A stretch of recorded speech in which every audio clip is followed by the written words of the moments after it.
Hi, my name is Nir Eyal, and in this episode we are going to talk about how do you stick with hard goals. Over the past 4 years, I've studied how habits can change our lives, and I've used these techniques to hack my own lifestyle. For example, I learned how to change my diet and how to enjoy running, and I even found the discipline to write a best-selling book. Fundamentally, I wanted to figure out how habits can change our lives, and once I understood these basic principles, it's just paid tremendous dividends since. But there's been just one goal that has nagged at me for years, and that thing that I have found so difficult to actually get done is going to the gym. I'm just not a gym person. I don't like the smells, I don't like the sweats, the whole thing is just not my scene. But I thought, you know what, if I could figure out that one behavior, if I could figure out how to get to the gym and actually make that part of my day-to-day routine, man, maybe that would help me figure out how to crack all sorts of other hard-to-achieve goals. Here's the thing though, there's a lot of mumbo jumbo out there about habits, and I think that a mistake I see a lot of people making is that they confuse habits with routines. So let's get our definitions straight. According to Dr. Benjamin Gardner, a psychologist focusing on habits at the University College London, habits are an impulse to do a behavior with little or no conscious thought. In other words, habits are things that we do without deliberation, without thinking, but there are only certain types of behaviors that can even become a habit. You see, building a habit is actually pretty easy. You just have to provide a clear trigger, make the action very, very simple to do, and just make sure it occurs frequently enough to form that habit. But some behaviors are not good candidates to try and turn into habits. For example, if the behavior doesn't occur frequently, or if the behavior is something that requires a lot of intentionality, a lot of deliberation, a lot of thought, a lot of hard work, that is not something that you can turn into a habit. For example, I'm a writer, and let me tell you, writing is not a habit.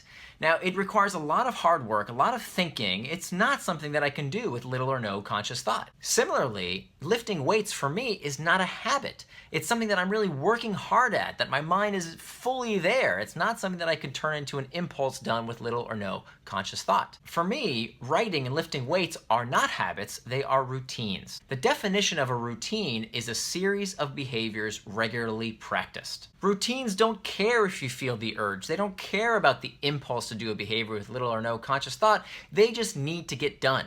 If I waited to feel the impulse to write, I would never write because it's hard work. Same goes for lifting weights. I never have the impulse to go to the gym with little or no conscious thought. It's not a habit, it's a routine. So when I freed myself from the constraint of trying to make these behaviors into habits, I could focus on how to make them into routines. So what's the trick to sticking with a routine? Well, before I tell you my secret, I want to make sure that I make you aware of a few disclaimers. Number one, this is for you to use on yourself. Do not try this technique on other people like your kids or your employees. Don't do it. It's for personal use only. Number two, this is not the only technique you can use. This is just one technique of many you can use to accomplish difficult goals. Okay, so here it is. Here's how I stick with a difficult routine like writing or lifting weights. It's called the burn or burn technique. So how does it work? First, pick your routine. Second, book the time. If you don't schedule that time to do that routine on your calendar, it's not going to happen. Next, get yourself a crisp $100 bill. Now you could use a different denomination, but it's gotta be an amount of money that you would really hate to lose. Next, get yourself a lighter.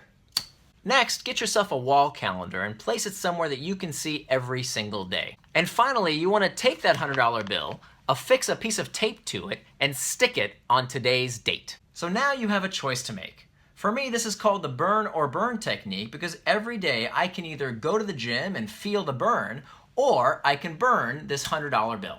Okay, so I know what you're thinking. You're thinking, burn the $100 bill? That's crazy. That might even be illegal, right? But that's the point. You never burn the $100 bill. Why? Because you do the thing that you want to do. You do your routine. So here's my calendar that my wife made for me for the month of February, and you can see every day I go to the gym, I take one day off a week, but I either lift weights or I do abs or I walk. I do one activity every single day and I move that $100 bill, and I have never burned that $100 bill. So what I want you to do real quick is to bring awareness to how you feel right now. My guess is that you might be feeling a little tension. You might be thinking to yourself, oh crap, this might actually work and I may actually have to do this. And that's great because this technique really does work. And I didn't even make up this technique. There's actually a lot of good science supporting why the burn or burn method works. A recent study published in the New England Journal of Medicine found that when smokers put up their own money, they were much more likely to quit smoking. Now, the funny thing is that many people refuse to do this technique precisely because they know it will work. Now, I know this can be a bitter pill to swallow, and a lot of people have an adverse reaction when I tell them about the burn or burn technique, but here's the thing, it really does work. I've been using it for over a year now, and let me tell you, I have not missed a workout. So now that you've watched my video and you know about this technique, you have a choice to make. If there's a method that could almost guarantee you could stick with your routine versus the way you've been doing things today and not really accomplishing what you want to accomplish, ask yourself if it's worth trying this method. Can't wait to hear what you accomplish with the burn or burn technique. Let me know in the comments below. Check out my blog at nirandfar.com, and I'll see you next time.